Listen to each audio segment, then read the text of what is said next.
మొగుడు దంతెదన్నిండు కానీ కొత్త చీర కొనిచ్చిండు అని సంబరపడ్డదట. వెనుకటికో ఆ మాయకపు పెండ్లం. జనాలు తూ అంటే అన్నారు కానీ బీజేపీతోని పొత్తైతే సెట్ అయింది అని సంకలు గుద్దుకుంటున్నాడు ఇంద్రబాబు. మొత్తానికి పట్టు వదలని విక్రమార్కుని లెక్క ఢిల్లీలా వాళ్ళ చుట్టూ వీళ్ళ చుట్టూ తిరిగి పొత్తుల బేరం సెట్ చేసుకున్నాడు.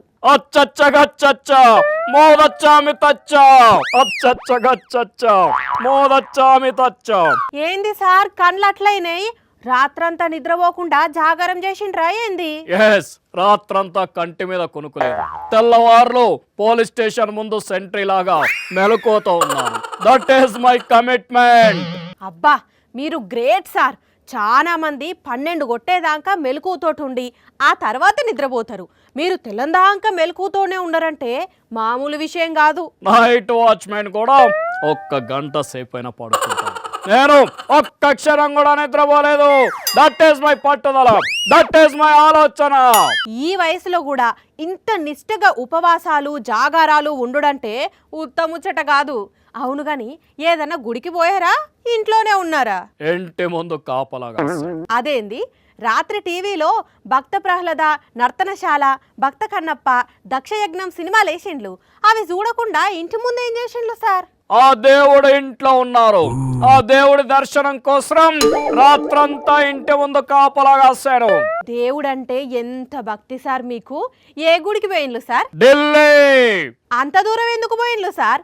మన దగ్గర గుళ్ళు లేవా, దేవుళ్ళు లేరా? ఢిల్లీలో ఏ దేవుడు ఉన్నాడు? అమిత్ షా. అమిత్ షానా? ఆయన దేవుడు ఎప్పుడైండు? ఆయన నాకు దైవ స్వరూపుడు. ఏపీలో నన్ను గట్టెక్కించే రక్షకుడు. Modi is God, Amit ji is great. అంటే రాత్రంతా జాగారం చేశాను అన్నారు? పొత్తుల కోసం మాట్లాడదామని ఢిల్లీకి వచ్చాను. అమిత్ షా దేవుడి దర్శనం కోసం రాత్రంతా ఆయన ఇంటి ముందు నిద్రపోకుండా వేచున్నాను. అమిత్ షా అపాయింట్మెంట్ కోసం రాత్రంతా మేల్కతోనున్నారా? మరి దేవుడి దర్శనం అయిందా? అయింది. నా మొర ఆలకించి నా కోరిక మన్నించాడు. మాతో పొత్తుకు ఓకే చెప్పాడు.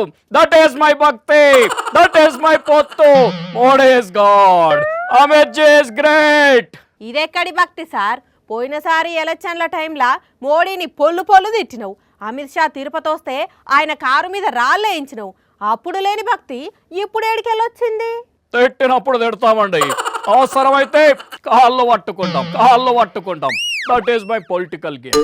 Modi is my god, Amit ji is great. ట్యూషన్లా పోయినసారి ఎన్నికలప్పుడు ఈ ఇంద్రబాబు మోడీని ఎట్లా బూతులు తిట్టిండో మీరందరినే ఉంటారు. బీజేపీ మీద పటపట పండ్లు కొరికిండు. ఇక ఇప్పుడు ప్లేట్ మార్చి Modi is God, Amit ji is great అని భజన చేస్తున్నాడు. ఇంత అన్యాయం ఉంటుందా ఎన్నన్నా?